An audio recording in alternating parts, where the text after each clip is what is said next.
but the genesis of it was I was a brand new Nugget pilot in my first squadron, and these guys on 9/11 they were on the Enterprise heading home, and when 9/11 happened, the carrier turned around, and so they were the first guys dropping bombs in Afghanistan off the Enterprise, and so I check into the squadron, and they're all combat seasoned aviators. They wouldn't listen to a word I had to say. And so, of course, they give the new guy, hey, you're going to stand up and you're going to brief the whole squadron on this weapon or whatever. So I'm standing up in front of the room. I'm starting to give my spiel, and not a single person is listening to me. And so I just sort of trail off and look around like, what am I doing here? And somebody goes, did I hear a niner in there? Is that like Tommy Boy? And so they tried all different types of versions of it, but Farley is the one that stuck. I thought it was because of the dancing, like Patrick Swayze wearing the Chippendales thing. You're shaking. Yeah, that came later. Once you get a call sign, you can either fight it or embrace it, and I embraced it. I was the fat man in the little coat. I was living in a van down by the river. My fantasy baseball team was the Fat Dead Comedians. I mean, it just blew up. So. Battle Line podcast, Jack Stewart on for the second time, and I want to have him on for a second time because Jack is a fan of Tonto's. It was just Jack and myself the last time back on episode 214 in November. He's doing something really unique, I have to say, and that he's putting these books out every 3 months, and hopefully it's a good strategy. I mean, time will tell. With like Brad Thor, Jack Carr, you got to wait another year for this book to come out. I think the whole plan is basically the moment you put this book down, you have another book that you can anticipate and it's fresh in your mind. Mm-hmm. And I know a lot of you guys who read military thrillers, you're avid readers. So I know Jack puts a lot of work into these books, and he's pumping them out. Yeah, and the longevity. Yeah, the one thing with books is even here, how long ago was 13 hours or some of that? It's been a while, and books just continually people buy them, and that's the beauty of books. I mean, you'll do really well at the beginning, but over time, if you have a good book out, it doesn't matter if it's 30 years down the road, somebody's going to buy it. And so I hope it does really well right off the bat too. But that's the thing is he's such a talented writer, and he's that good. If you listen to when you listen to the podcast, he's just an awesome dude that. You're going to enjoy his books. So whether you get it now or you get it next year, you're going to read his books and you're going to want But get it now because it's out today. I want you to get him now. Yeah, me and Ian want you to get it right. We want you to get all his books right now. But I also, I do it at your schedule, and that's the beauty of books is that get them at your leisure. But do get them, and Jack is just an awesome, and he's just an awesome dude, and he's just cool as hell. So yeah, definitely. Hey, I did want to mention this, and I don't think we'll go into detail too much, but I didn't want to not mention it, basically. We're recording this on Thursday. The news came out on Wednesday, much closer to you, this shooting at the Kansas City Chiefs parade. I don't know what to say, man. This is absolutely horrible, and, we spoke last episode about how football and sports, it's an escape for people from all the nonsense in society, so it sucks when this type of thing infects something that is family time and fun time for people. And I mean, I know so many great Chiefs fans, who actually I texted Jimmy Allen, who does the theme music for us, because I was like, hey, are you all right? Were you there? And he wasn't there, luckily. Or Richard Christie from the Howard Stern Show, who grew up in Fort Scott, Kansas, also one of the best death metal drummers of all time, diehard Chiefs fan. And actually shout out to the Chiefs fans who helped to take down these guys so that they didn't do any more damage. But yeah, man, it sucks that in society today, anywhere you go, we could be a target. And I don't want to get into the politics of it, but I'm just, RIP, especially the radio DJ who died, fellow radio DJ, children injured. I don't know what else to say about it, though. Yeah, you guys know that listen to the show. I don't watch the news. I knew it happened. I didn't get into it. I don't. I don't want to say ignorance is truly bliss, but sometimes it is. And not being ignorant of what's around you, believe me, I protect myself and I protect my family. I do carry. So for those of y'all don't know, I do, where I can legally carry, and I do. But that being said, I think we magnify, and I said this in an earlier show with me and Ian, like, hey, we magnify these atrocities, so it makes people want to do these things because they're going to be a star. They're going to be the Joker. I think we even mentioned, that's how I said it. It's like, hey, we got people that just want to be the Joker because they want to see themselves on TV doing something atrocious because we make it that way. So that's all I'm going to say on that. I think and I agree with Ian. Hey, we don't need to talk any more about it. Hey, you guys are scumbags. You guys that did it. You guys are pieces of shit. Leave it at that. Thank you to the fans, and that's why I love living in Kansas. To the fans that took him down. I mean, who does that? That's awesome. Love you guys, man. You guys are heroes. And then we'll leave it at that because it doesn't need to get any more publicity as it's already going to get, which is what these fucking shooters, part of what they wanted. They want to be famous for being evil, and that's how the majority of these active shooters are. So, to hell with y'all. Yeah. Screw you guys. I agree with all of that. On a positive note, I actually do want to say I got to see Static X last night in their tour. I was on the guest list. Is that the picture you sent me? I saw that. Absolutely.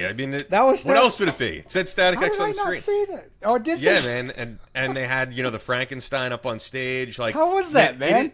It is visually such an awesome show to see. They were great. Seven Dust was great. Dope was awesome. So I just wanted to say, they were gracious enough to come on the show, get me and a guest in. So go out and support them. There's plenty more dates on this tour. There's like 3/4 of the tour dates left.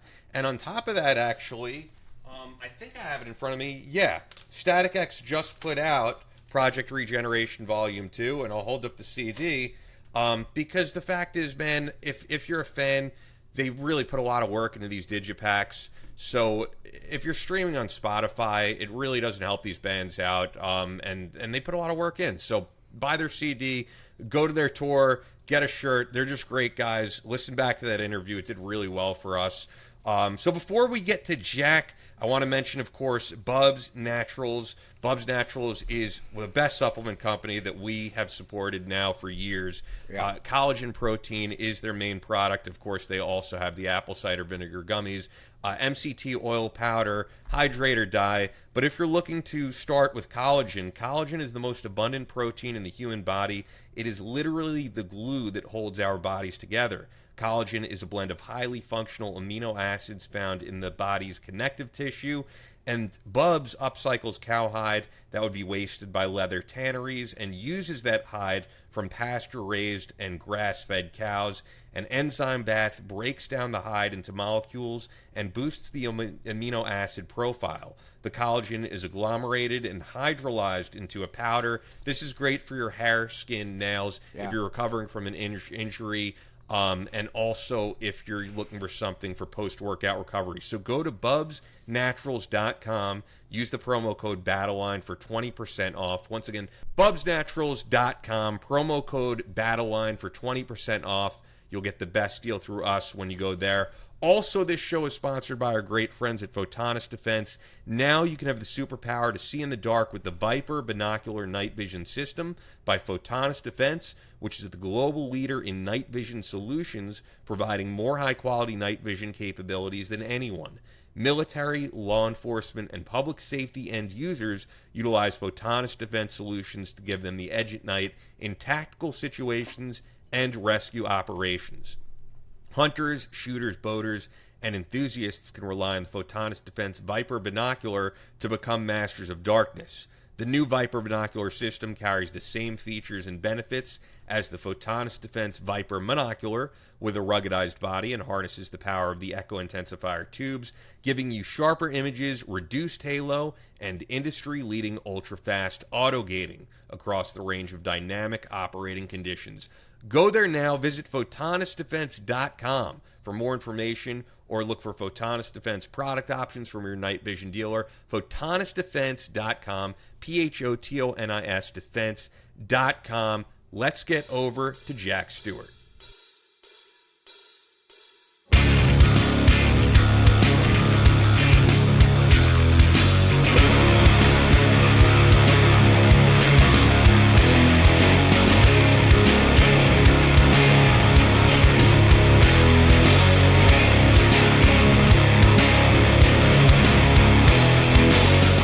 From Kansas City to New York City, from planet Earth to extraterrestrial life in space, a podcast with no equal. engaged in unconventional warfare through your speakers and headphones. This is a show about embracing the suck, conquering your demons, and finding God in the face of adversity. Chris Tonto Peranto. Switch is on.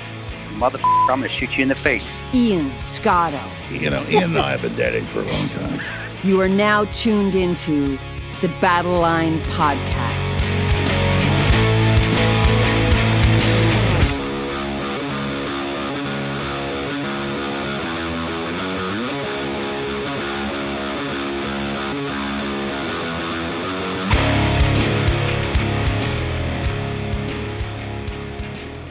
The Switch is on, Battle Line Podcast, on with us, very special guest for the second time, because first time you were on, it was just you and myself. Great discussion, but it's cool to have the all-star team here. So, fighter pilot, Naval Academy graduate, Top Gun graduate, combat vet with deployments as a part of Air Force Tactical Control and JSOC, currently an airline pilot, and the latest book is Outlaw.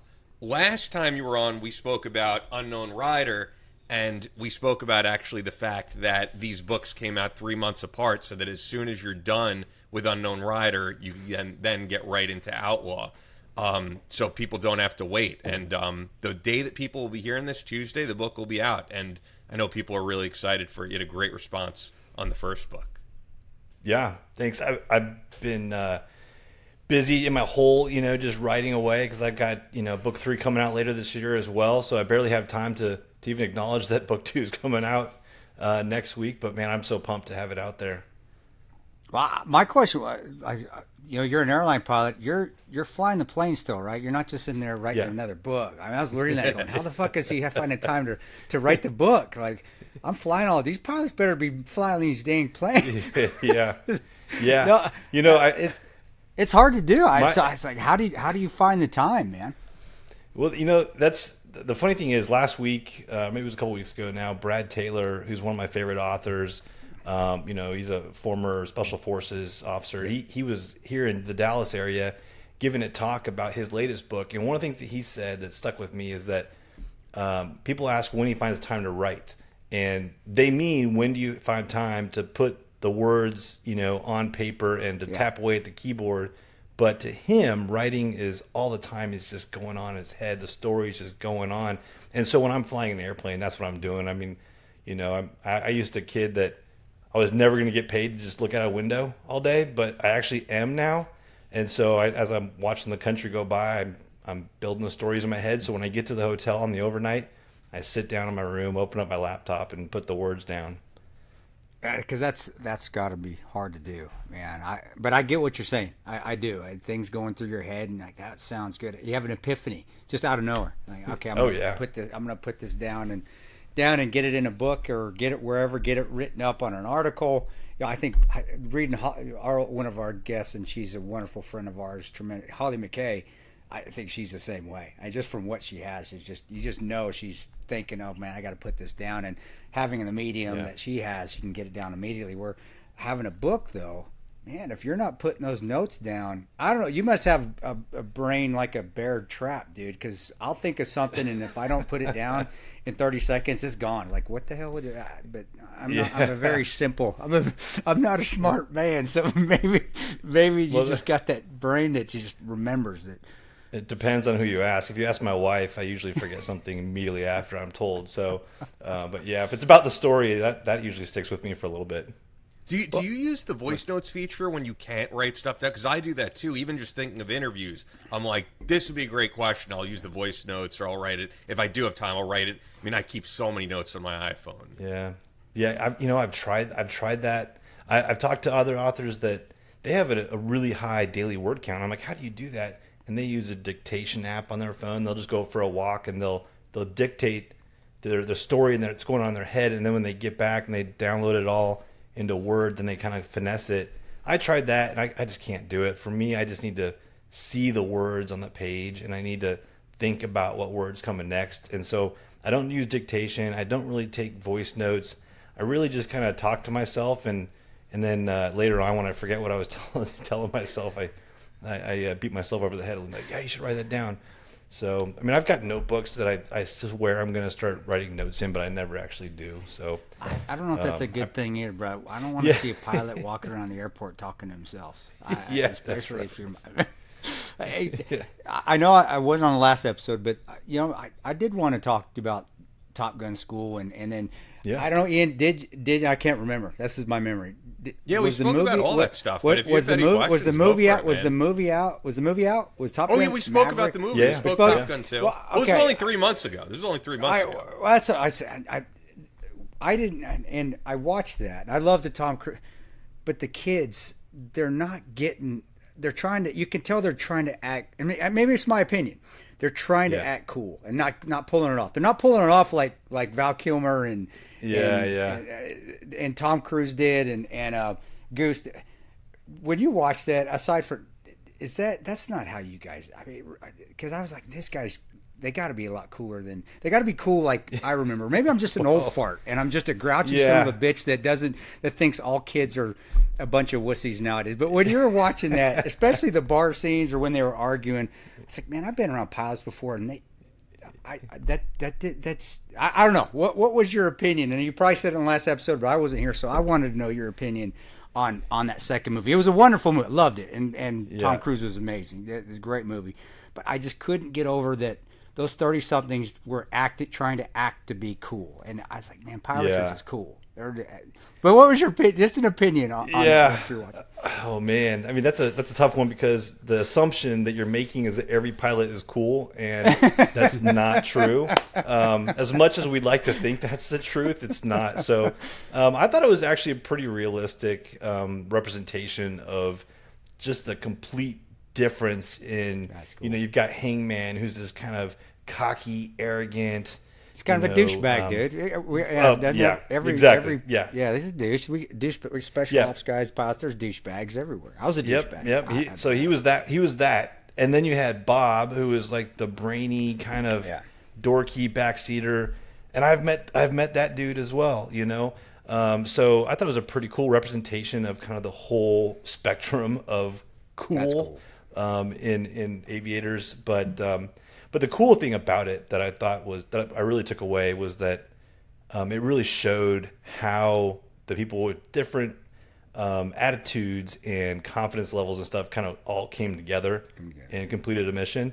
Which I think anybody that's been in combat can appreciate, that you got people from all different backgrounds, and some are very confident, some are very scared, and some are in between, and they all come together and they complete it, and that's what I liked about the movie. That was one thing I took away from it too. It's just coming together as a team, and I'm not been a pilot, but the guys on the ground the same way. We got douchebags, we got arrogant guys, we got brainiacs. I mean, but when the mission's time, we put all that aside and let's get the job done. It was wonderful movie. And but I was wondering. I'm like, man, I swear pilots were cooler than that. But maybe I just saw. We spoke a little Top Gun on the last episode and put some clips up of that. But you know what I wanted to ask you? We'll get into the book itself. I mean, I definitely want to talk Outlaw. But before we do, one thing that I actually didn't ask you about, and you did so many podcasts outside of this. You were on with our friend John Rain Waters, and I didn't even realize this because I read the book, and I read your background, but he even put it on the thumbnail itself. Call sign Farley, as in Chris Farley. I have to hear the story behind that. Man. Well, see, I've got the story that I tell people, and then I've got the story that really happened. But the genesis of it was I was a brand new Nugget pilot in my first squadron, and these guys on 9/11 they were on the Enterprise heading home, and when 9/11 happened, the carrier turned around, and so they were the first guys dropping bombs in Afghanistan off the Enterprise. And so I check into the squadron, and they're all combat seasoned aviators. They wouldn't listen to a word I had to say, and so of course they give the new guy, "Hey, you're going to stand up, and you're going to brief the whole squadron on this weapon or whatever." So I'm standing up in front of the room, I'm starting to give my spiel, and not a single person is listening to me, and so I just sort of trail off and look around like, what am I doing here? And somebody goes, "Did I hear a Niner in there? Is that like Tommy Boy?" And so they tried all different types of versions of it, but but Farley is the one that stuck. I thought it was because of the dancing, like Patrick Swayze wearing Yeah. the Chippendales thing. You're shaking. Yeah, that came later. Once you get a call sign, you can either fight it or embrace it, and I embraced it. I was the fat man in the little coat. I was living in a van down by the river. My fantasy baseball team was the Fat Dead Comedians. I mean, it just blew up. So That's awesome. I get in the book, talk about it. The new one we've got Outlaw, and said I got mine here. I get a signature in mine. You guys don't, so tough luck. That's why.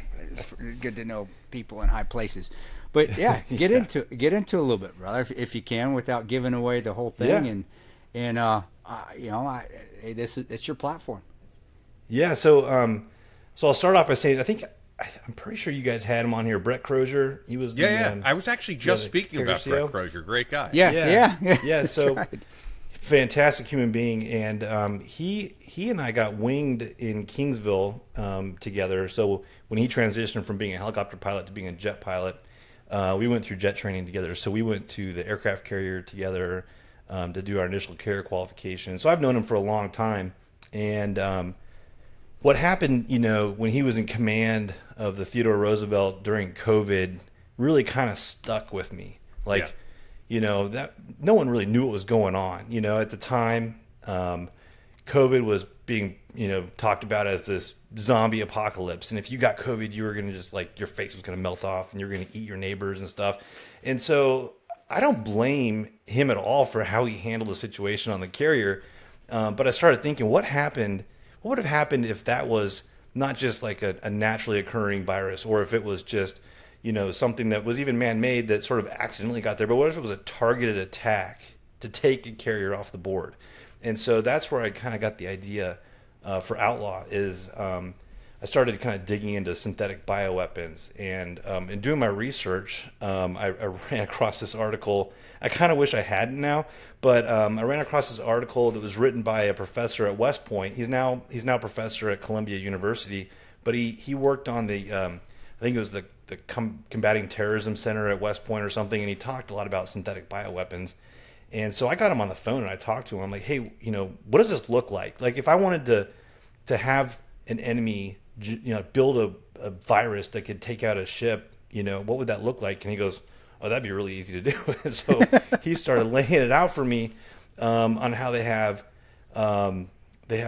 like two different, like the virus can be broken up into two parts. And you can do this now. Like high school kids do this in competitions, which is ridiculous. But they can create one part that's completely harmless, that just infect everybody. They don't even know they have it. And then when you introduce this second something, call it caffeine or another chemical into that person that's been infected, it causes this chain reaction that then this is really a sick virus that can spread. And I was like, wait a second, so you're saying that people could already be infected with half of a weapon and wouldn't even know it until the enemy wants to trigger it by introducing this other one? He goes, yeah, absolutely. We could do that right now. And it kind of scared the living daylights out of me, but that's what I ended up doing with Outlaw is, what would that look like if the enemy actually attacked a carrier with this kind of weapon?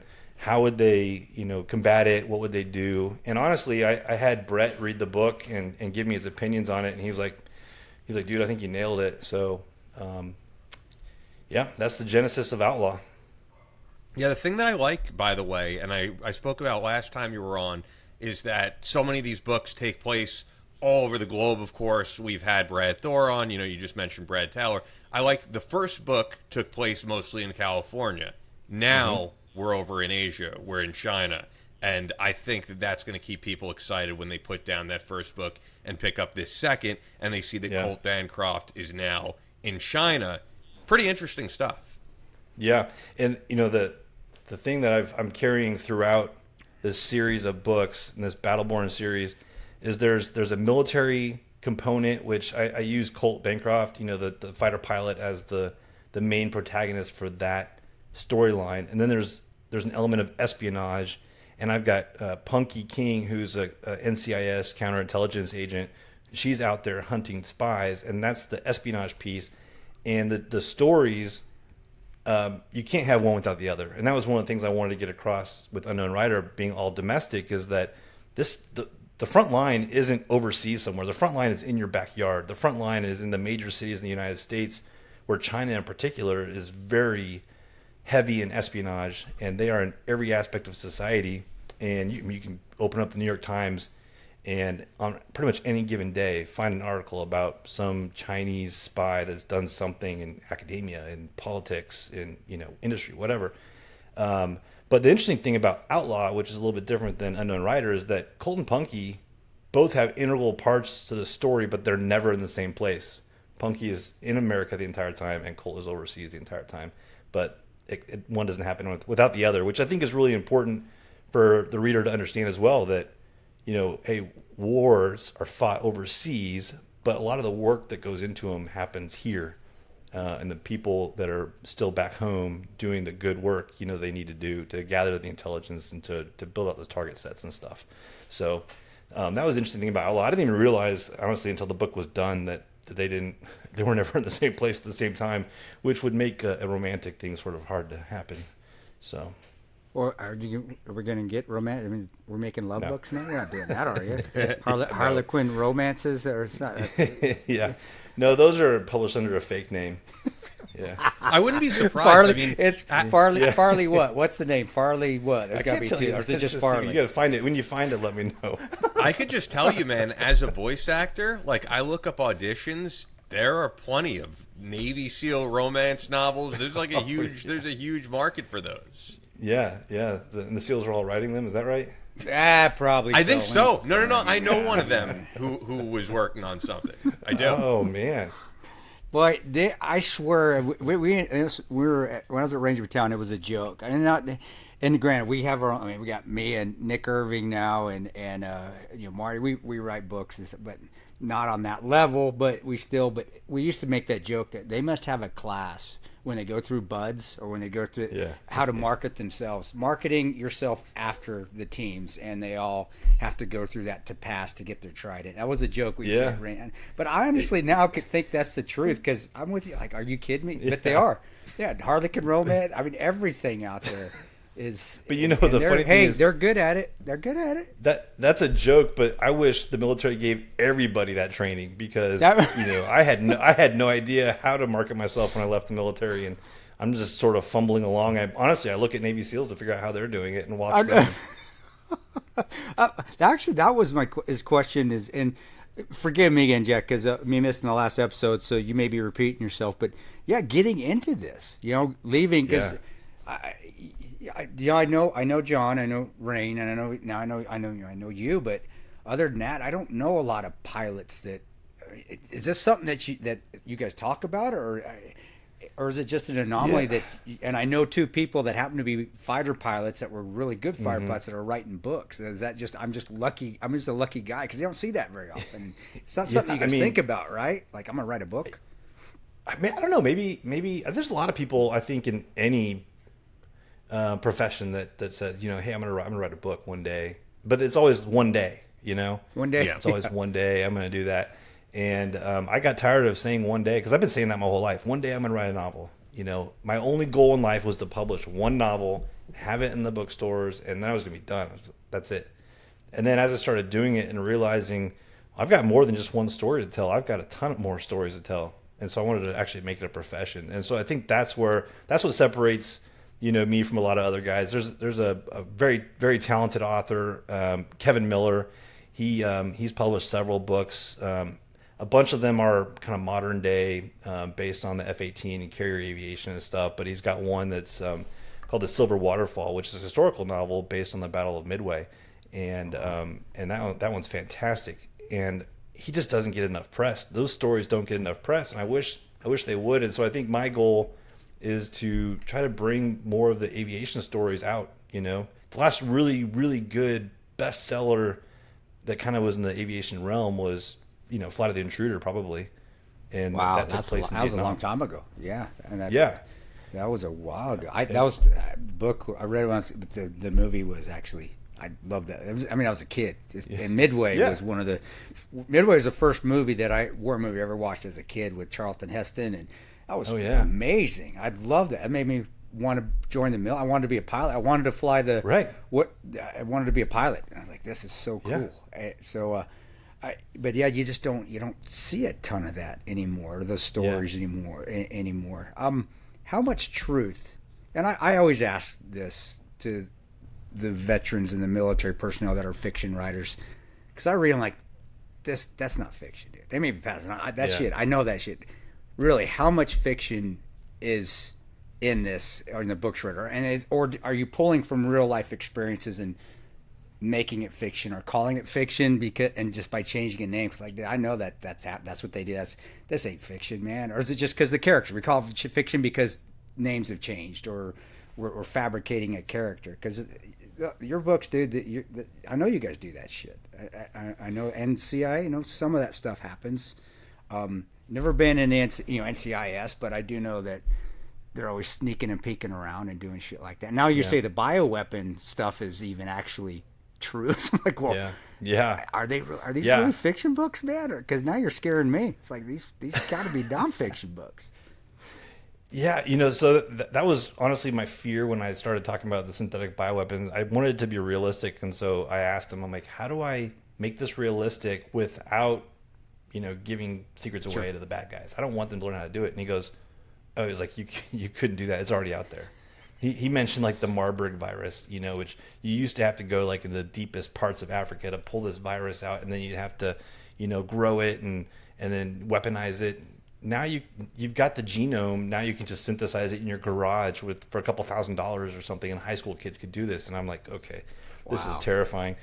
So how much is fiction? I mean, I'd say it's possible. A lot of the stuff I write about is definitely possible. What's real, what I can say is real, is kind of the quality of the people in the story. So the pilots and how they interact with each other and their dedication, or the counterintelligence agents, or the ship drivers. I've got SEALs in the book. I've got some CIA air branch types. I think those people, I've encountered every single one of them, and that's what I really wanted to bring out, is the kind of people that I had the pleasure of serving with for 23 years, and keep in touch with a bunch of them still. So I want them to be able to read it and kind of recognize some of those characters. So that's what's real. The missions are different. I mean, the F-18, we had the Legacy Hornet, which is the one I flew, the A through D model. We had a couple kills, I think, and they were both in Desert Storm. And then the next kill we had was a Super Hornet in Syria. There was a shoot down, and that was it. That's all the Hornet has had for air-to-air kills. So it'd be pretty boring for me to write a book where a Super Hornet pilot doesn't shoot anybody down. So all that's complete fiction. But I just based it off of kind of real tactics and kind of real missions that we train to do. Is that hard to get cleared then? I'm sorry, and I apologize, but yeah. Is that because when you're trying to maintain cover, you're trying not to put out any OPSEC, but you do have to make some. Like I said, I don't want to read a book that says the F-18 did a 360 degree turn and spun around and flipped over and then shot a heat-seeking missile that went back. I want it to be, but is it hard to get those things cleared, man? Because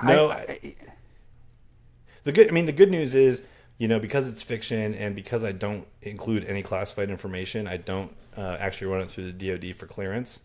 So I make it. The tactics I'd say are real, but I don't actually talk about, specific numbers and ranges and, degrees and angles and altitudes. And I mean, all this stuff that actually makes the tactics, classified. I mean, I've got a book, behind me on a bookshelf called Fighter Combat Maneuvering. And this book's been published forever, and it has like a PhD level, course on air combat maneuvering. And that's all I'm using, in my books, and that's, like I said, that's been published forever, and it's out there for anybody to read. But really what I want the reader to take away from my stories is not necessarily the actual tactics or the actual maneuvers, but really what the pilot in the seat is feeling, what he's experiencing, when he's, amped up and got a lot of energy, when he's scared, when he's terrified, the periods of complete boredom where you're just trying to not, put a bullet in your head. because you're just sitting strapped into an injection seat for hours and hours and waiting for something to happen. So that's really what I wanted to get across to the reader, and what I think, I want my my books to convey. Hope you guys are enjoying this episode with Jack Stewart. Great to have Jack back on promoting his new book, Outlaw. Before we continue, though, this show, just like all of our shows, is sponsored by Fort Scott Munitions. Fort Scott is a manufacturer of multi-federal patented solid copper and brass CNC-spun ammunition. It's designed to tumble upon impact in soft tissue, leaving devastating wound channels for faster bleed out and quicker incapacitation. This ammunition was originally developed to innovate and improve on the standard of military-grade ammunition design. It was found that not only did the TUI ammunition outperform competitors in the self-defense industry, but it quickly became apparent that it would be a top contender for hunters alike. With the ammunition being CNC spun, the tolerances are some of the tightest on the market, ensuring that you receive the same results with each pull of the trigger. Fort Scott Munitions is available throughout privately owned businesses in all 50 states. And if you go to FSM.com and you do it online, you'll get the best deal through us. Just use the promo code BATTLELINE for 15% off your order. Only available to listeners of the Battleline podcast. Once again, that's FSM.com, promo code BATTLELINE for 15% off. Fort Scott Munitions is a proud supporter of Chris Peranto, Battleline Tactical, and the Battleline podcast.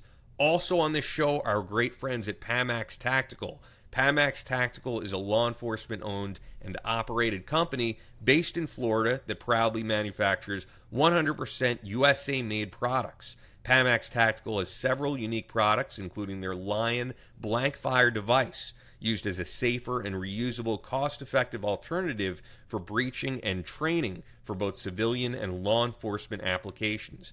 The device uses several types of blank cartridges and is used extensively in training environments, including canine training, and as a way to induce stress on the range. This is something you use all the time.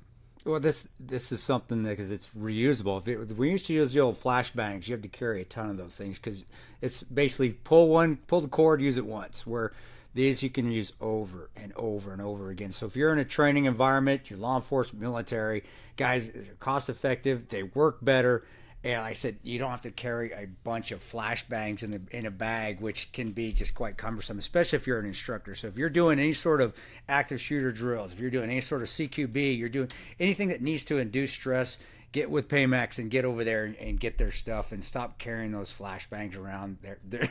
You're going to see how much time you save and how much money you're going to save by using them. And again, another company that is just good people, man, and you want to work with good people, especially today's society. You find people, guys. I want to find people with great ethics, which they have. So get over there, get their stuff. If you're an instructor, you're wasting money if you keep using those flashbangs. Yeah, so in addition to their Lion device, Pamax Tactical has produced several products, including their Hades hybrid muzzle device lines, RIPAR ambidextrous charging handles, X-slick coated bolt carrier groups, pin and weld uppers, and stuff that I can't talk about on YouTube. So read between the lines there. Go to Pamax Tactical, and you're going to see everything I'm speaking of. All Pamax Tactical product is 100% USA made and backed with a lifetime warranty. You can find out more about the products they offer by visiting their website at pmtactical.com. That's pmtactical.com. Use the coupon code TANTO at checkout for 15% off your order. Just make sure you're spelling it right. TANTO, pmtactical.com, coupon code TANTO, TANTO, at checkout for 15% off your order, and they have a great selection of stuff. So check it out, guys. With that, let's get right back to this interview with Jack Stewart. So even though when Unknown Rider came out, you already had Outlaw done, and you have the next book in production. You're just a writing machine. Yeah. But I was wondering, what has the feedback been for Unknown Rider? Because for you, this is your debut, and I'm just wondering what readers have said to you. People have probably met you in person at airports, all that type of stuff. What have they said? Well, so far, no one's recognized me. So really? I don't have okay. the From these fame. podcasts? I know it's... Come on. Well, okay, there was one. I will say there was one person that recognized me from a podcast. at the Atlanta airport. He was another pilot, actually, and he's like, "Were you just on this podcast?" And I was like, "Yeah, I was actually." Which podcast do you remember? Was it Rain or Us or? No, that was the Mic Drop podcast with Mike Ritland. Oh, well, that's huge. Oh, it was That's Mike. huge. So, Yeah. Yeah. So that was a pretty cool moment. But that was it. That was the only time anybody recognized me. That was my one fame moment. But as far as the feedback goes, I'd say it's been overwhelmingly positive. I mean, obviously, you have to want to read a story, about carrier aviation and spies and all that kind of stuff to really enjoy it. But people have compared me to Tom Clancy, which for me is a huge honor. I mean, I've That's got a all huge of his compliment, books yeah. on his bookshelf. Oh yeah, and that's really, I couldn't have asked for anything, better than that. So the feedback has been very, very positive. People have been pretty excited. I mean, obviously, I don't really have an idea of where I'm landing in terms of sales, but for my debut, I'm thrilled. I'm just couldn't be happier, and I'm even more happy for Outlaw because then people will see I'm not just like a one-trick pony. Honestly, I think Outlaw is even better than Unknown Rider, and I've had people tell me that. And then the third book, which I've just finished kind of developmental edits on, and I'm kind of in the proofreading and copy edit phase. That one comes out in November, but that one, honestly, is even better. And I'm trying to be as humble as I can saying this, but like I finished these books, and I think that's actually pretty good. And then, but when someone reads it and tells me the same thing, that's when I start to believe it. Do you intend for Colt Bancroft to be kind of like how Scott Harvath is for Brad Thor, that this is just going to go on, you're going to ride this till the wheels fall off? Yeah, well, Colt and Punky both. I think I can't do one without the other. And you kind of joked about the romance thing. They're more of a sibling dynamic, and so I intend to keep them going together in this series. I have a fourth one planned, and that will kind of complete a whole story arc. But I could definitely see this continuing past that fourth book into being, a fifth, sixth, seventh book. But I do need to slow my pace down a little bit because, aside from this series, I have another series that I'm co-writing with Chad Robichaux, who's a former Force Recon Marine, and we're writing a book about advanced force operations and kind of fictional account of kind of what he did for a JSOC task force. So I'm a little over halfway through writing the second book in that series now, and that's a 3-book series. It starts. The first one will come out next spring, like next May.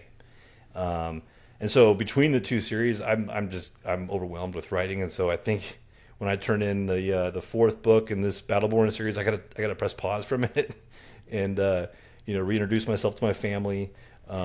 Maybe fly a couple trips. Kind of get used to being a normal person for a little bit before I get back into it. But yeah, I do see the series continuing. That's cool, and I think the thing that sets you apart, and who you said your co-author as well, is I mentioned Brad Thor before, you mentioned Brad Taylor, and as great as these guys are at writing books, I think I said this to you in the last interview, they have to consult with guys like you to be like, am I getting the lingo right? Is this something that a Navy pilot would do? For you, for Jack Carr, you guys have lived that life, so you don't need to consult with anyone. Yeah, that's true for the aviation stuff. But even then, I still get things wrong. Imagine that. I actually, it was in Outlaw. I had one of my friends read it. Believe it or not, he was a flight surgeon, so he wasn't even a Navy pilot. And he texted me. He goes, "Did you get this wrong? I thought the G-worm started off with, pulling 6 Gs, and then I was like, did I write it wrong? Because my brain was just completely, kind of weird when I was writing that, and so I got it wrong. And yeah, sure enough, I had to go back and rewrite it. It was a very simple thing to do, but yeah, I still have other guys read it because number one, I want to make sure I'm not giving anything away that's classified. That I'm nailing, kind of the mission, and sometimes some of them will say, "Hey, have you thought about maybe he could do this or do that?" I'm like, "Yeah, that would make it better," But then I also, I have a lot of tradecraft in my books. I've never been professionally trained. I've been exposed to the world somewhat, through my JSOC deployment, but still, I'm not an expert by any means. So I've got, another good friend, Del Roll, who's retired CIA case officer.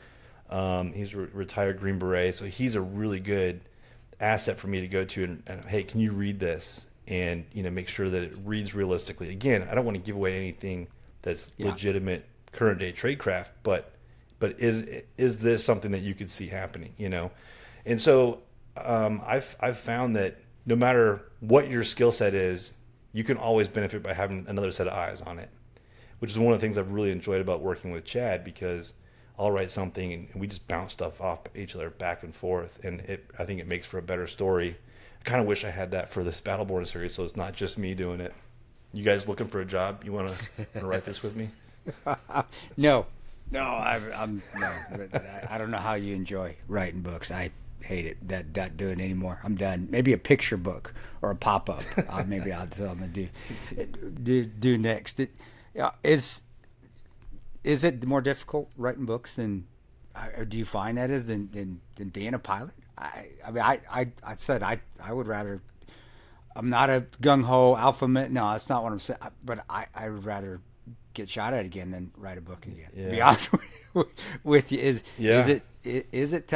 You whip them out. You're knocking them out. But is it that easy for you as when you were flying at the controls and you're going Mach 10? It's definitely not easy, right? I mean, I think flying was one of those things, when I was flying a fighter that I obviously had to train to it constantly. And, I'm competing against other guys and I'm putting my skills up against theirs.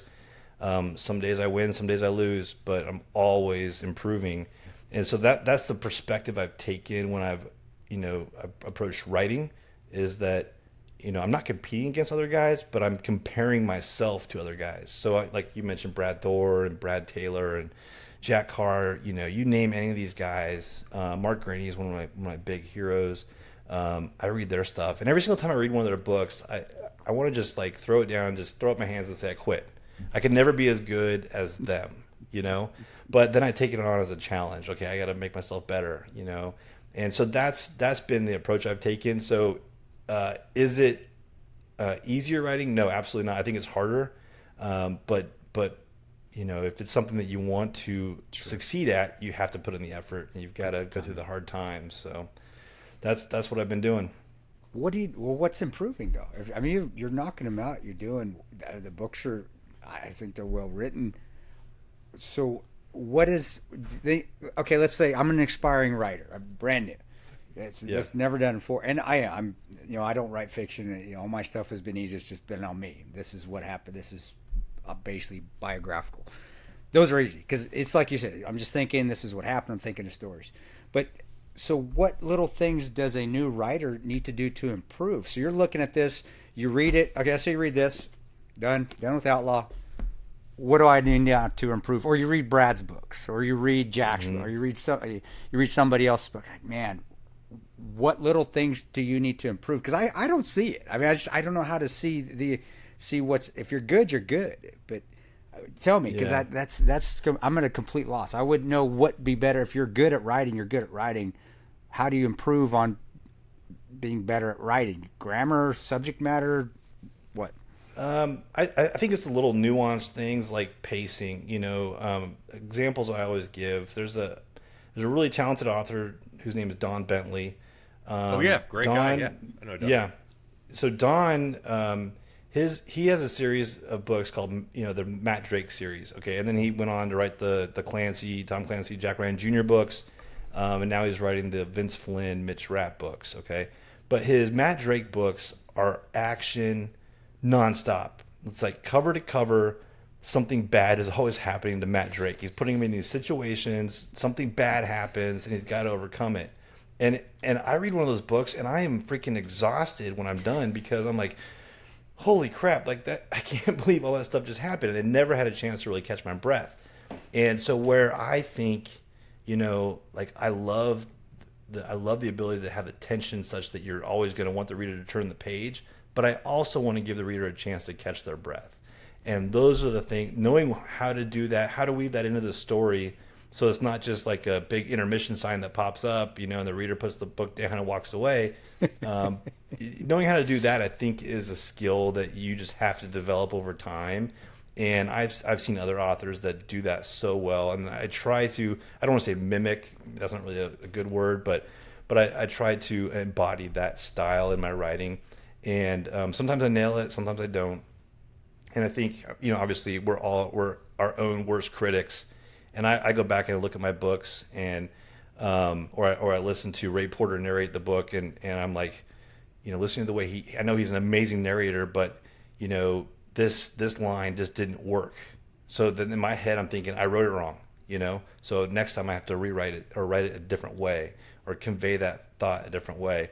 I don't know. It's just like I said, we're our own worst critics, and I am not satisfied with just saying, yeah, I can just put the words down. I don't want, one of my biggest pet peeves as a reader, and I was a thriller fan before I ever started writing books, is that somebody would write an amazing debut novel and it was perfect. The second book sucked, and then for me that just killed it. I didn't want to read any more of their books because I felt like they spent all this time and this effort into making their first book perfect, and their second book was an abysmal failure. I didn't want that to happen to me because, I wanted the second book to kind of raise the bar, and then I wanted the third book to go even higher. I want readers to know that I'm putting in the effort every single time I sit down to write a book. And so that's been my goal all along, and what I think I need to keep improving, is just kind of building the story out in a way that is satisfying to the reader. Yeah, as an author, I feel like there's less people are less forgiving in terms of reading a book that they're not satisfied with, because like you go see a movie and you spent 2 hours and it wasn't your thing. That director comes out with another movie 2 years later, you'll give it another chance. If you're reading a full book, it's an investment of your time. And if it wasn't great, you're not going to pick up a book from that author again. So you have to nail it every time. Like all these guys that you mentioned, they wouldn't be able to put out a new book annually if they weren't nailing it every time. Yep, absolutely. And you hit the nail on the head. It is an investment of your time to pick up a book and to spend however long it takes you to read that book. Whether it be 1 day, 2 days, 2 weeks, 2 months, it doesn't matter. That's time that you could be spending with your family, on your job, on your passions, but instead you're taking a chance on my creative passions, and so I don't take that for granted, and I really want to deliver something that is worthy of that investment. And when you mentioned the Vince Flynn thing, what I think is so interesting, because Chris was talking about the challenges of writing. I feel like people being able to pick up where Vince Flynn left off, because we lost him a decade ago, and that that there are authors out there who are able to say, I am going to write this book as if Vince Flynn wrote it. I think that's the hardest thing. I mean, I'm a friend of Jack Murphy, and he wrote a book with our friend Jim West. And Jack is a great writer. And he said to me, man, it was the hardest thing to be able to write this as if I'm Jim West. I think to get in someone else's head, like I'm a friend of Anthony Boza. He wrote Slash's book, Tommy Lee's book, Tracy Morgan's, Artie Lang's, which I've read all of them because Anthony is just a great author. But I think to have that skill set to say, I'm going to put that person's mind into mine, and how would they write it? So when I hear people still picking up for Vince Flynn all these years later, that fascinates me. Yeah. Kyle Mills, who was the guy that was writing for the Mitch Rapp books after Kyle. Vince died. I mean, Kyle, he's just a tremendous author, and I would be hard pressed to step in and try to fill his shoes. And could you imagine him stepping into Vince Flynn's shoes? I mean, that's even more daunting. So I completely agree with you. It's a really difficult task, and I'm friends. I'll say I'm friends with most of the guys that have written the Clancy novels after Clancy died. And one of the things that they've all said is that the editor, a guy named Tom Colgan, who I've met, who's a good friend of mine, he tells the authors, don't try to write as if you're Tom Clancy. Write your book, but just in the Tom Clancy universe. So I think for guys like Don Bentley and Mark Cameron, Andrews and Wilson, who are doing the next Jack Ryan Sr. Book, or MP Woodward, who's doing the next Jack Ryan Jr. book, it allows them to have the freedom to write their own stories in their own voice, but just using the characters and the events of the kind of the Clancy universe. And I think that would be something that I could see myself doing. Yeah. You mentioned Jack Ryan and you mentioned Clancy Universe. Do you want to move to that level where your books are now being made into series or maybe a movie made off of them, or is that something that you aspire to, or do all writers aspire to that? Because the ones that we have talked to, either Brad, now I don't know as many as Ian does, but I do know Brad, I do know Jack, and obviously Brad aspires to that. Jack is having that done. Even the guy that helped us, Mitchell Zukoff, who helped us write ours, he obviously our movie was made, but also Lost in Shangri-La was going to get made. Something happened with that, but he aspired to have movies made or movie or TV shows. Is that something that you do? Because you got the stories. Obviously, people love these kind of stories. I obviously do. Or is that just not a goal? Or maybe like anything else, if it happens, it happens. If it happens, great. If it doesn't, no big deal. Yeah, I would absolutely love to. I'm a huge movie fan, and I've got a big screen, projector up in my upstairs. I'll go up there and I'll watch movies, and I would love to see my story on the big screen. That would be a huge honor, but it's not something that I can actively go do. I really need, somebody to champion that. And I recently had a film agent read Unknown Rider, and she was like, this thing was amazing. I couldn't put it down. I read through it. It was a fantastic story, but there's one problem. They just announced Top Gun 3. I was like, oh, man, you killed me, Tom. You're killing me. Tom, hey, Tom Cruise, give me a call. I'll write the story for you. So what, whether or not it happens, it's kind of out of my control. Like I said, my friend Mark Graney, he had The Gray Man come out, I guess it was a couple of years ago now, and he wrote that book 13 years ago. And it had been optioned by Hollywood pretty much since it was published. Wow. And it kind of went from one studio to another, one producer to another. At one point, I think he said Brad Pitt was attached to the project at one point. Charlize Theron was attached to the project. It just kind of moved around until finally it was made, and it wasn't made exactly the way his book was written. True. But he says it's a really good advertisement for his books. So it just took 13 years. So if it takes me 12 years, I'll just say I'm more successful than Mark Graney. Look at Brad Thor. He hasn't had a movie yet or a TV series, and he's working on it. The guy's been doing it for a very long time. So success doesn't happen overnight. He's at the top. He is at the top of the thriller genre for the kinds of books that I write. He is the guy you aspire to be, and he doesn't have a movie out. So that tells you. And something. for Brad out there, you are not. Don't get mad at Ian. You are successful, brother. We're just saying you just haven't got the movie yet. So when he says success doesn't happen overnight, we're not talking about truthful, your book. I really mean for Jack. This is his second book in a year. I'm sorry. I just want to make sure that's clear. So Brad's a friend, so he doesn't call me and say, Brad is extremely successful. What the fuck did Ian just say? No, because I think for Jack, and you could tell me if I'm wrong, I think the ultimate goal for you, and correct me if I'm wrong, is that you're not flying anymore and that you're a full-time fiction thriller author.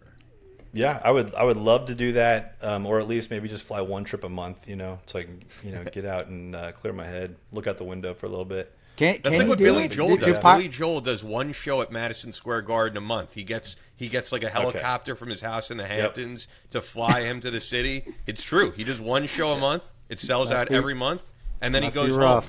And he's been that's what I want to do. He said, "I'm going to do this until people don't care anymore." He's like, if these stop selling out, I'm done. But until then, I'm going to do one show every month. And to me, that's like the dream gig. Yeah. I'd love to have a helicopter come pick me up and take me to the airport so I can fly one trip and then, come back and spend the rest of the time riding in the Hamptons or something. That'd be pretty cool. I'm getting off subject because you jumped and it just popped in my head. You're an airline pilot. What do you think right now with what's going on with? Should we be worried about flying with doors flying off planes, 737 Max engines blowing up and anything and starting fire? Are we okay? Because I'm still flying a lot and I hate flying. That's why I like jumping. I love being a ranger because I didn't like to be in the plane. I wanted to get me out of this damn thing. Should we be worried, brother, or things are in control? Man.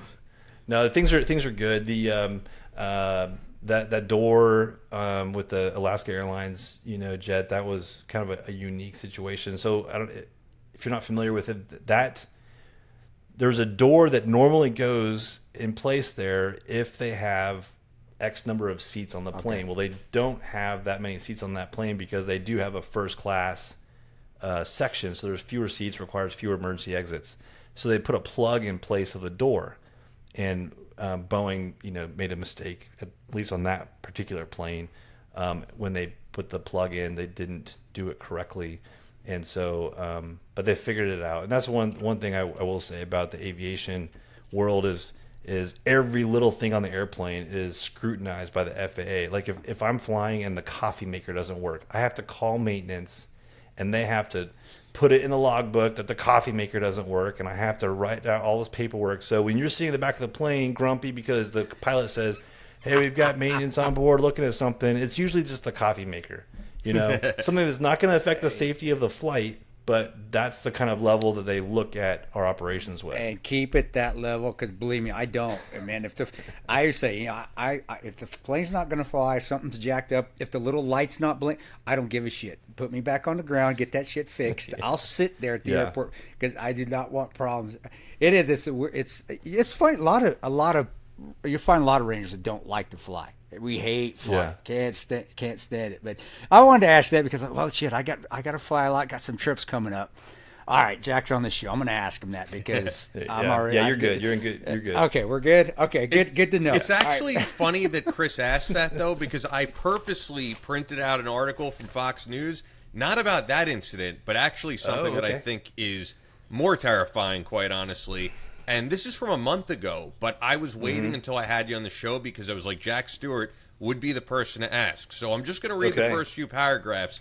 This is new to me, Jack. I don't know this either. There's one paragraph in particular that I think would worry any of us. So this is from Fox News, but put the bias aside because they actually quote the actual FAA's website. So FAA's diversity push includes focus on hiring people with severe intellectual and psychiatric disabilities. The Federal Aviation Administration, FAA, is actively recruiting workers who suffer severe intellectual disabilities, psychiatric problems, and other mental and physical conditions under a diversity and inclusion hiring initiative spelled out on the agency's website. And then this is the quote: "Targeted disabilities are those disabilities that the federal government, as a matter of policy, has identified for special emphasis in recruitment and hiring. They include hearing, vision, missing extremities, partial paralysis, complete paralysis, epilepsy, severe intellectual disability, psychiatric disability, and dwarfism." Now, here's the paragraph right here that my bullshit detector goes off. And it says, I'm ready. "The initiative is part of the FAA's diversity and inclusion hiring plan, which says," this is their quote, "diversity is integral to achieving FAA's mission of ensuring safe and efficient travel across our nation and beyond." So I would like to know, how does hiring people with severe psychiatric and mental disabilities and physical disabilities help keep us as safe as possible? Shouldn't it? I need to hear your take on this. this. It should just be the best person for the job. Where is how is that so? All right, sorry, Jack. That was your question, and I'm going to jump in on it because that's horse shit. Go ahead, Jack. Sorry. No, I mean, I think you're saying the exact same. You're saying the exact same thing that I would say. It should be the best person for the job. But one of the things I read a similar article, maybe it was a headline or somebody retweeted it or something about that very thing, and they were implying that the FAA was looking for air traffic controllers with those disabilities. That was the implication that somehow it was somebody that was in a role that was a very safety forward role, which is absolutely not true. I mean, I think, I'm not a fan of the FAA by any means. So this may sound like I'm defending them, and I really look for every opportunity to tell the FAA where they're wrong. So that's not true.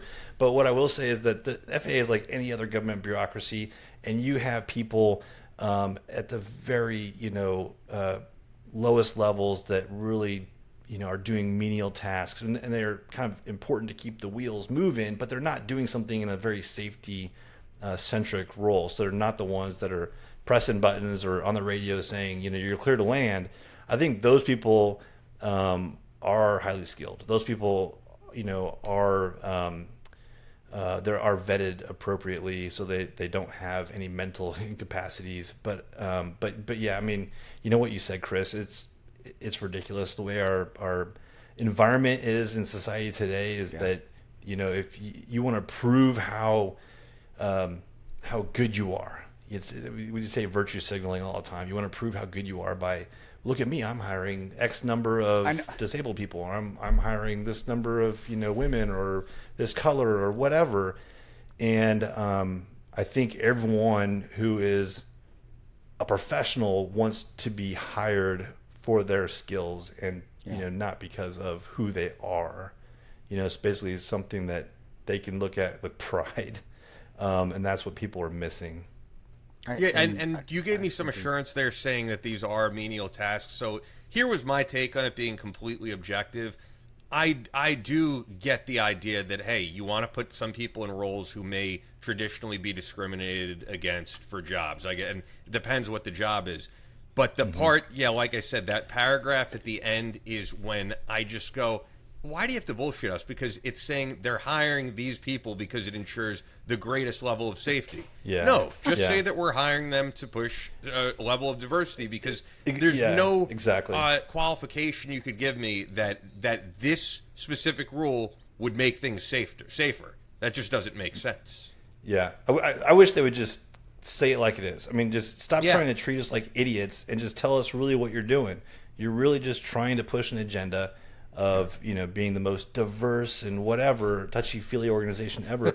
It's like the most recent report, and you know, I try to stay out of politics as much as possible for my own mental health. But but when you have a report that says that they're not going to bring charges against the president because of he's an elderly gentleman with diminished mental capacity, and then you've got his people saying, oh, no, he doesn't have a diminished mental capacity. Okay, well, then try him. I mean, like, he either committed a crime and, you know, he's able to stand trial for it, or he didn't commit a crime because he doesn't have the mental capacity, in which case he shouldn't have his finger on the button for nuke. You know what I mean? Like, But they're talking out of both sides of their mouth. They're saying, no, he can't stand trial, or he can't be charged with this because he's not bright enough. He forgets things. And then at the same time, you know, he is bright enough. He doesn't forget things. We're not idiots. We see what's going on. Just say it like it is. And they do. They so much take us for idiots, and that's the shame of it all. And it makes them look like they're idiots, which they are. I don't have any problem sugarcoating it. I don't get into politics either, but people in D.C. and holding those positions, they are the biggest idiots on the planet for the most part. In my opinion, that's my opinion. Nobody else's. Not Ian's. Not Jack's. Go buy his book. You don't. I agree for the most part. But you know what I was going to ask though. So just to wrap up this thing that we were saying about this, where you said, you know, that the FAA is hiring people for all different positions, and I guess maybe you'll give some of our listeners, or even Chris and myself. Well, again, like me, I said when he read that, I'm like, "What the? No." Yeah. So maybe some more assurance, or to be more level-headed. I want the best person to be the air traffic control. I want the best person to be the pilot. What I was wondering though is, with your experience as a pilot, because this article that I read has opened up a lot of discussion on this. So I would love to hear it straight from you. I mean, do you ever feel like you're working with people in those positions, whether it's pilots or anything, that you feel got there because they were filling a certain quota? Like, do you feel confident in the pilots that you work with every day, and has it changed over the years? Yeah, I will say whether – okay, I need to be careful about how I phrase this, because I understand that. You can plead the fifth. I want to be very whatever. No. I want to be very accurate, because I will say that the pilot workforce in general has changed. It used to be white males. I'm just going to say, like, that used to be just white males, right? And then you started having color introduced, and this, you know, going back to the Tuskegee Airmen in, you know, World War II, they were some of the most combat decorated aviators. My grandpa, you know, flew B-17s. His bomber jacket's up there in my office. They loved it when the red tails showed up, because they were knew badass, they were man. I read the history on them. They were badass. Really. They were, and so that kind of opened up that, right? And then you had female aviators like Amelia Earhart, and you had all the women's auxiliary pilots that actually support the war effort by flying these advanced fighters and bombers and stuff into combat theater for the men, because women couldn't actually do that. So it's changed. It's changed over time, where you now have more diversity in terms of skin color. You have more diversity in terms of sex. We've got diversity in sexual orientation now. But every single person that I have flown with, that I've shared a cockpit with, or I've served with, has been nothing but professional. At my airline in particular, we've had a lot of really new, young pilots, and every single one of them has blown me away with how talented they are. And we're talking, I call them kids, right? I mean, they just got their license in, 2017, and I was almost retired from the military by then. It just says how old we are, dude. We're just old. Right, right.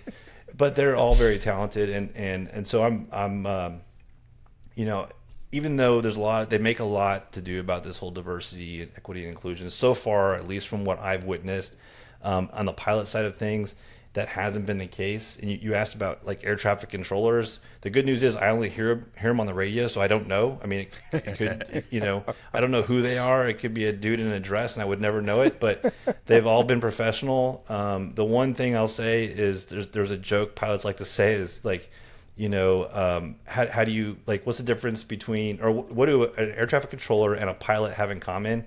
And the punchline is, if a pilot fucks up, a pilot dies. If an air traffic controller fucks up, a pilot dies. So I always take that approach. I don't listen to an air traffic controller and think they're going to keep me safe. I'm always thinking they're trying to kill me. And that when I was an instructor, that's what I told my students. Hey, they're trying to kill you. It's up to you to prevent that from happening. That I felt good until you said that. Now I'm not flying over there. I was like, hey. No, we had this on other shows. We've talked about this on other shows as far as standards and lower, even the Army Rangers, infantry lowering standards. I don't care who you are. Like I said, you can be a dude wearing a standards are the standards are the standards. Don't lower them. Yep. You pass them, you're good. If you don't, you're not. And it has nothing. Who gives a shit about diversity? Yep. It makes no difference. Here's the standards. Make them. Exceed them like your peers do. And then whatever happens, skin color, gender, religion, whatever it is, it works itself out. But don't lower them to include the start or make some other diversity, equity. Yeah. Don't make some bullshit. Like, just have the standards, and whoever makes it. And that's, like I said, Boone's black. Nobody, because the movie shows, we didn't give two shits that the movie showed him as white, because it made no damn difference. Boone was good at what he did. White, black, red, yellow. Mexican made no fucking difference. We were there because we hit the standards, and that's what we need to do. And we exceeded the standards because we stayed for so long. So I still can't get around that. And I'm glad you're saying that, dude. And, how you said, and I would have expected that from the pilot, because you guys have huge standards you have to meet to be not just, aviation, just to be a commercial pilot, but also to be a fighter pilot, man. I want the best guys up there, because you're going to have to drop danger close, and I want you guys to know what the fuck you're doing. Yeah. And you guys always are. So I'm glad you said that, and I hear that. And I don't mean to get off the subject. You're here, though, and you are, to me, the subject matter expert on this, so that's what I wanted to ask you. I don't know, maybe that's a book. Maybe that's a story for another book about maybe no subject matter expert and what happens if you aren't qualified to be the nobody wants to read. That's a horror. That's a horror movie. We could do an air traffic controller horror story. We could do something like that. Yeah. I talking about standards. I went through Top Gun with a girl in my class. And I hesitate saying girl, but she was freaking awesome. I mean, she was kicking ass in class, and the coolest thing about her was, like, she never made it about, like, look at me, I'm a chick, right? It was just, I'm one of the guys. I'm a pilot. I'm a fighter pilot. That's what I am. And the funniest story, I always tell this, at the end of Top Gun, they have what they call a MiG killer debrief, where they bring in somebody that's actually shot down, a MiG or an enemy fighter, and they give a whole presentation on it. And I think for ours, we had an Israeli pilot come in and talk about, and he showed us the gun footage and of all the kills he'd had. and she sat down next to me in this auditorium, and she had a fifth of Jack Daniels, and I was like, hey, are you gonna drink all that? And she's like, what are you, my fucking mom? I was like, no, I'd like some. Can you share it with me, please? So it was just really cool. She was super skilled, and so whenever I talk about, like, serving and different, genders and race and stuff, like I've flown with them all, and they've all been fantastic. They're pilots. And honestly, most of the we had some protective security people when we were doing stuff in Iraq. We started to get women on it, and honestly, they wanted to be called. Don't call me. I'm a fucking woman, and I'll still kick your ass, and I'll drink you under the table. And that's why I just never could get in this stuff. I just couldn't figure it out. Well, we went off subject a little bit, but I love that. That's what you said there. Moving forward now, dude, books, possible movies coming. You got another book coming up. Are you looking in the future? Or you already got another one? Like, you got another one on. Yeah. You got one in the batter's box. You got another one on deck, and sounds like he's got quite a few. Yeah. So in this series, in the Battleborn series, I've finished writing book 3, which is called Bogey Spades. That one will come out in November.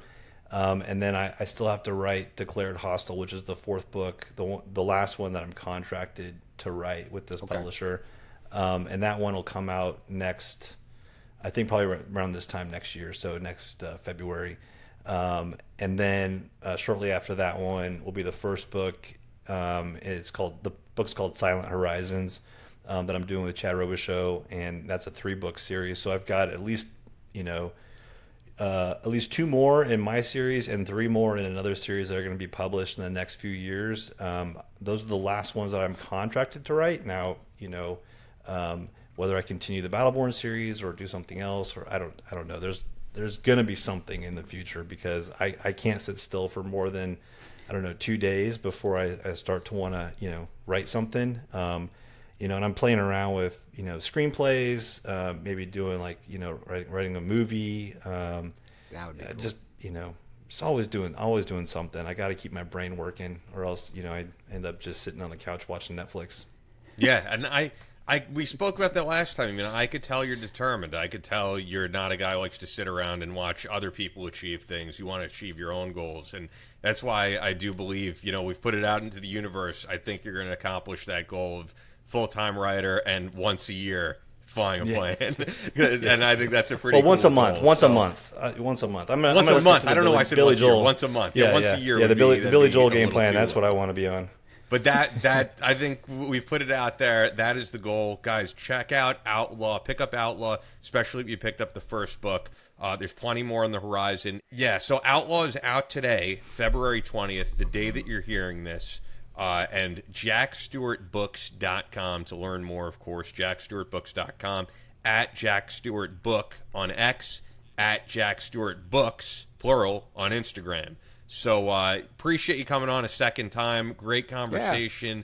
Yeah. And I think you're going to have a ton of success with this book. Yeah, always. Thank you. Thanks for having me. I really, really enjoy the conversation. And Chris, good to see you this time. Oh, you too. Hey, and I didn't tell everybody. Dude, this is how cool he is. He even did the RLTW. That's badass, dude. All the way. Thanks, my friend. Oh, I did have one question for book signings. Are you doing any book signings in the future? Any work coming up? A home states, little book, anything like that? I'd like to. It's nothing happened really for Unknown Rider. I did go to a company called Greencastle Consulting. I think it was started by a couple Rangers, but they hire all veterans. So they had me come up. They're up outside Philadelphia and do a little talk and a book signing for them. I might go up there again just because it was really cool. But I'm always looking to do events. I don't have any scheduled at this time, but maybe in the future for sure. Cool. If you do, definitely, and maybe we can do something together. And something coming up. I'll figure it out. We'll try to figure it out because I know people love signed books, and I do. I collect them. So thanks, buddy, and God bless you. Thanks for your service too, dude. You're a badass, man. Likewise. That's all for this episode of Battle Line Podcast. But we're always posting new content on social media. Follow us on Instagram at Battleline Podcast and on Twitter at Battleline Pod. That's an order. Be sure to subscribe so you don't miss any new episodes up every Tuesday. Leave us a review on Apple Podcasts or your podcast platform of choice. Believe in yourself. Face all challenges head on. And as always, never quit.